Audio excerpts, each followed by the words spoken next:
Everyone welcome to Biplab maths YouTube चैनले तुम्हारे सकल के स्वागत।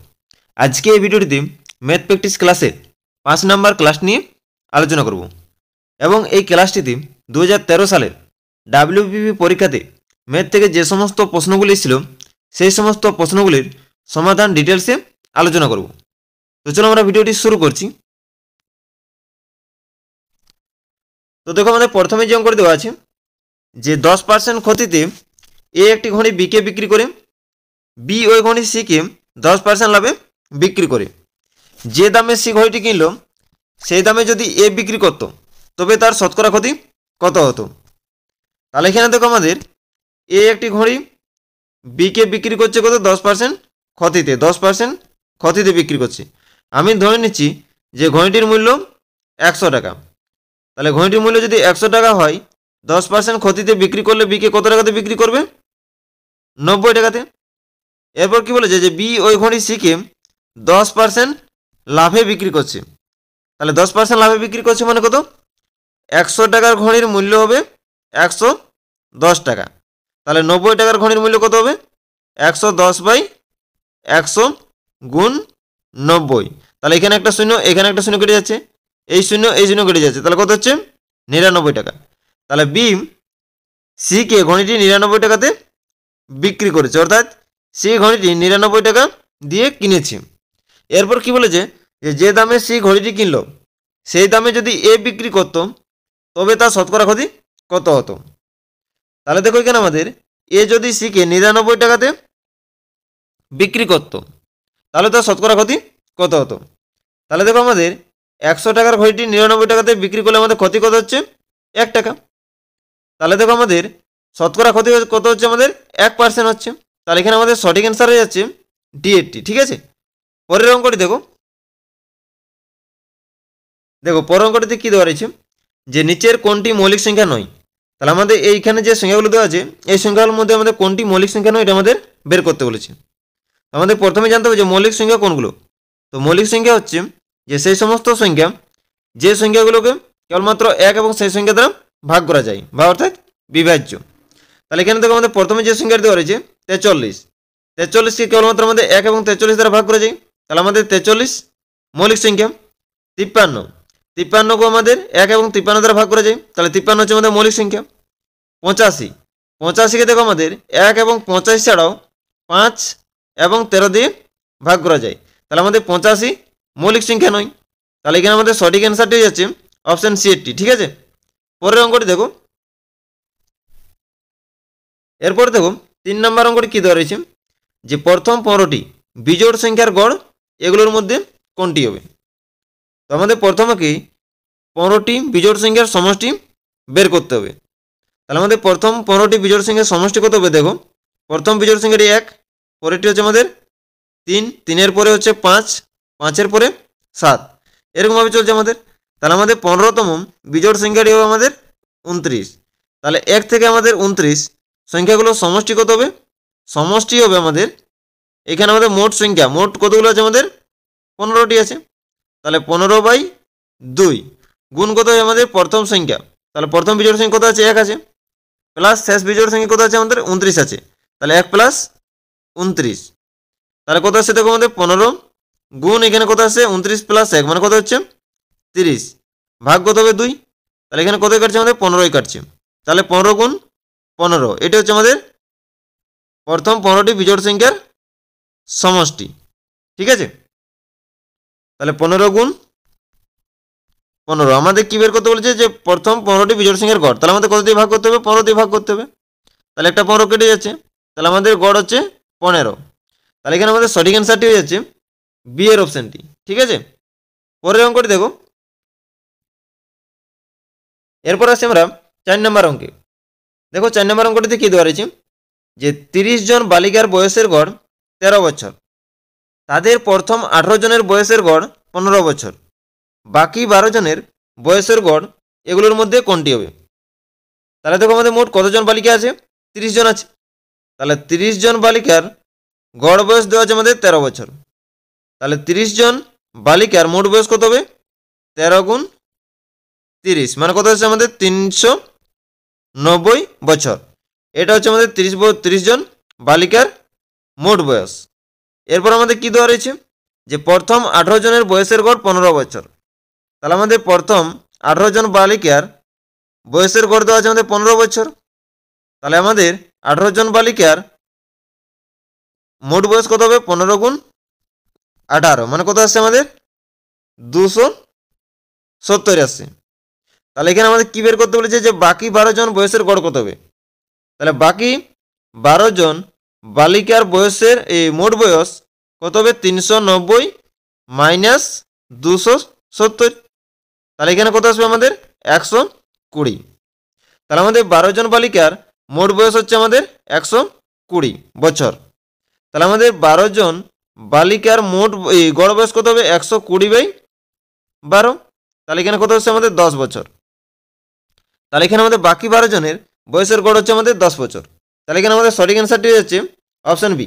ঠিক আছে, পরের অঙ্কটি দেখো।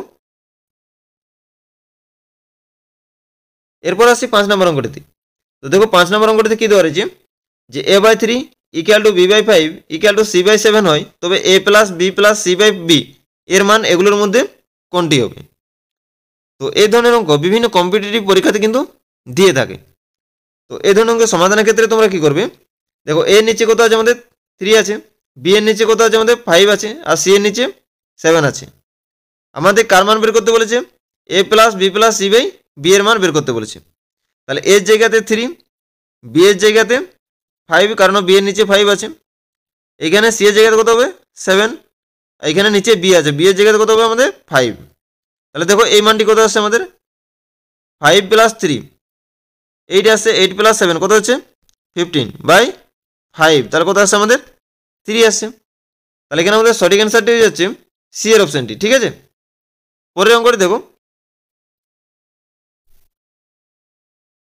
দেখো 6 নম্বর অঙ্কটি কি দেওয়া রয়েছে যে 2 টাকা 4 পয়সা দামের প্রতি কিলোগ্রাম গমের সঙ্গে প্রতি কিগ্রাম 2 টাকা 88 পয়সা দামের গম কি অনুপাতে মেশালে প্রতি কিলোগ্রাম মিশ্রিত গমের দাম হবে 2 টাকা 52 পয়সা। তাহলে দেখো মিশ্রণের এই ধরনের অঙ্কে সমাধানের ক্ষেত্রে তোমরা কিভাবে খুব সহজে করবে। তাহলে এখানে দেখো আমাদের কি আছে? 2 প্রকার গম আছে। গম আছে আমাদের 2 প্রকার। একটা আছে আমাদের কিলো প্রতি কত? 2 টাকা 4 পয়সা, এবং দ্বিতীয় প্রকারটি আছে আমাদের 2 টাকা 88 পয়সা। এই আমাদের 2 প্রকার গমকে মিশ্রিত করছে। মিশ্রিত করার পরে মিশ্রিত গমের দাম কত হচ্ছে? 2 টাকা 52 পয়সা। 2 টাকা 52 পয়সা। তাহলে কি বার করতে বলেছে আমাদের যে কি অনুপাতে মেশালে মিশ্রিত গমের দাম 2 টাকা 52 পয়সা হবে।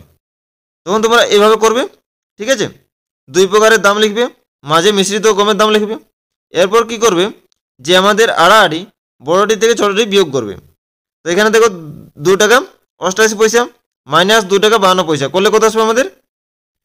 0.36 আসবে। আর এখানে আমাদের 2 টাকা 52, আর এখানে 2 টাকা 4 পয়সা বিয়োগ করলে কত আসবে আমাদের? 0.48 আসছে।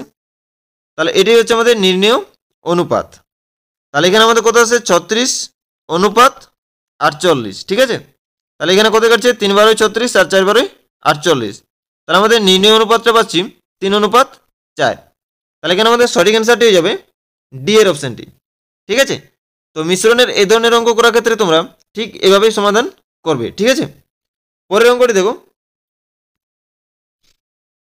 এরপর আসি আমরা 7 নম্বর অঙ্কে। তো দেখো আমাদের 7 নম্বর অঙ্কটিতে দেওয়া রয়েছে যে এ এবং বি একটি ব্যবসায় 3:2 অনুপাতে বিনিয়োগ করে ওরা মোট লাভের 5% দান করে। এর মূলধনের পরিমাণ 4,275 টাকা হলে মোট লাভের পরিমাণ কত হবে? আমি ধরে নিচ্ছি যে মোট লাভের পরিমাণ হচ্ছে 1 টাকা। ওরা মোট লাভের 5% দান করে দিচ্ছে। তাহলে এখানে আমরা মোট লাভ ধরেছি 1 টাকা। তাহলে 1 টাকার 5% দান করলে কত টাকা আমার দান করা হচ্ছে? x গুণ 5/100। তাহলে আমাদের দান করছে আমাদের 5x/100 টাকা। এরপর কি বলেছে যে বাকি টাকাটা তাহলে তাদের মূলধন অনুপাতে ভাগ হবে।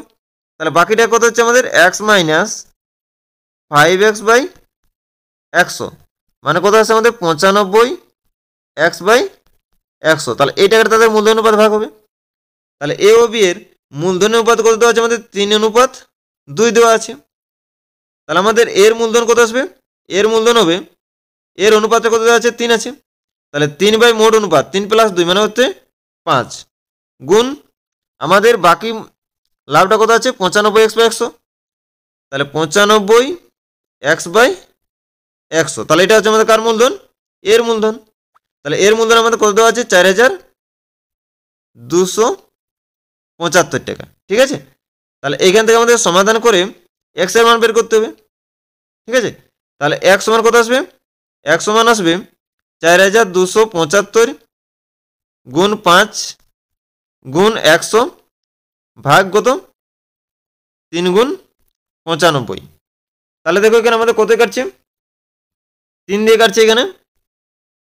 এখানে কত হচ্ছে 3 × 14 = 42, 3 × 25 = 75, মানে কত হচ্ছে 1425।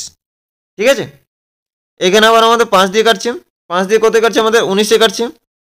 এখানে 19 দিয়ে কাটছে আমাদের 1425কে কত দিয়ে কাটবে 75 এ কাটছে।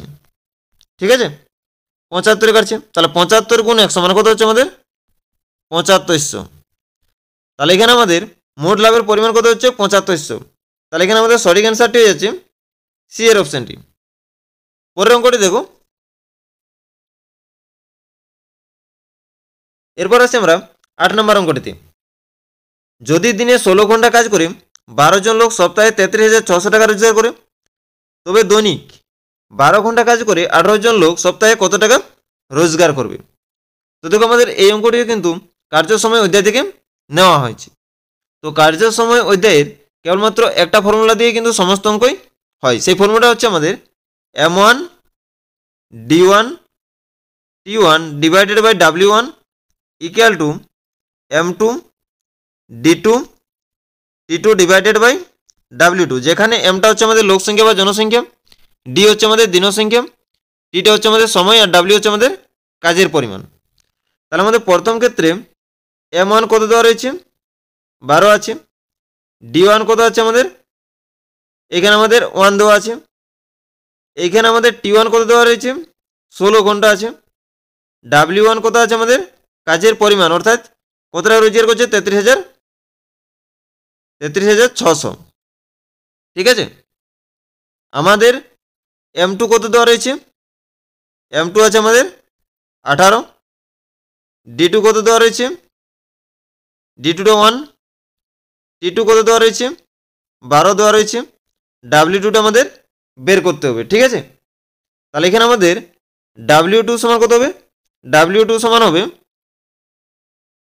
M2 D2 T2 W1 divided by M1 D1 T1। ঠিক আছে, তো এখানে আমরা মানগুলো পুট করে দেবো। ঠিক আছে, তাহলে M2 মান কত আছে আমাদের এখানে 18 আছে, D2 তো 1, এখানে T2 কত আছে আমাদের 12 আছে, এইখানে আমাদের W1 কত আছে 33,600 আছে, ডিভাইডেড বাই M1 কত আছে আমাদের 12 আছে, আর এখানে T1 আছে আমাদের 16। ঠিক আছে, তাহলে এখানে 12 ক্যান্সেল যাচ্ছে। ঠিক আছে, এখানে 16 ক্যান্সেল যাচ্ছে, কত হচ্ছে আমাদের এটা 2100 হচ্ছে। তাহলে 2100 গুণিত 18 করলে কত আসছে আমাদের 37,800। তাহলে এখানে আমাদের হচ্ছে যে দৈনিক 12 ঘন্টা কাজ করে 18 জন লোক সপ্তাহে 37,800 টাকা রোজগার করবে। তাহলে এখানে আমাদের সঠিক অ্যান্সারটি হয়ে যাচ্ছে ডি এর অপশানটি। ঠিক আছে, পরের অঙ্কটি দেখো। এরপর আসছে আমরা 9 নম্বর অঙ্কটিতে। তো দেখো 9 নম্বর অঙ্কটিতে কী ধরেছে যে x এর 8%, y এর 4% সমান হলে x এর 20% সমান এগুলোর মধ্যে কোনটি হবে। তো এখানে আমাদের কী দেওয়া রয়েছে দেখো x এর 8%, তাহলে পার্সেন্টটাকে আমাদের উঠিয়ে দিলে কী হবে 8/100 হয়ে যাবে। ইকুয়াল টু কী বলেছে y এর 4%, তাহলে এখানে কী করবো 4/100, পার্সেন্টটা উঠিয়ে দিলে আমরা নিচে 100 বসিয়ে দেবো। ঠিক আছে, তাহলে এখানে কত কাটছে 4 দুগুণে 8, তাহলে কত হচ্ছে x গুণ 2/100 ইকুয়াল টু y গুণ 1/100। এখানে আমাদের কি বলেছে যে x এর 20%, তাহলে আমাদের x এর সঙ্গে 20/100 করতে হবে। তাহলে 20/100 করতে গেলে এখানে আমাদের কত দিয়ে গুণ করতে হচ্ছে 10 দিয়ে, তাহলে আমরা বোথ সাইড 10 দিয়ে গুণ করব। তাহলে 10 দিয়ে গুণ করলে কত আসে এখানে আমাদের 20/100, এদিকে 10 দিয়ে গুণ করলে আসে আমাদের y গুণ 10/100। তাহলে এখানে আমাদের 20/100 এটাকে আমরা কি লিখতে পারি 20%। আর এখানে 10/100 এটাকে আমরা কি লিখতে পারি 10%। তাহলে এক্স এর 20% সমান কত হচ্ছে ওয়াই এর 10%। তাহলে এখানে আমাদের সঠিক অ্যান্সারটি হয়ে যাচ্ছে এর অপশানটি। ঠিক আছে, পরের অঙ্কটি দেখো। এরপর আসছে আমরা 10 নম্বর অঙ্কটি, অর্থাৎ আজকের ভিডিওর শেষ অঙ্ক।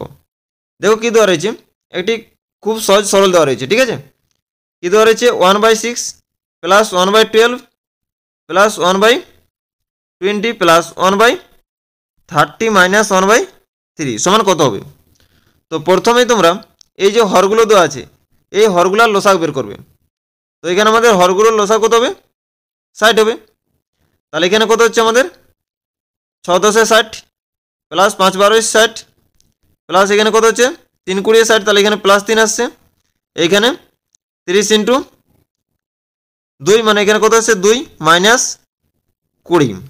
তাহলে এখানে আমরা দেখো যোগ করলে কত আসছে, এগুলোর যোগ করলে আছে 10 5 15 15 3 18 18 2 20 20 মাইনাস 20 মানে কত আসছে 0/60 মানে কত হচ্ছে 0।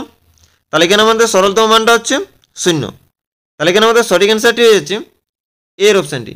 ঠিক আছে, তো আজকের ভিডিওটি এখানেই শেষ করছি। সকলকে অসংখ্য ধন্যবাদ।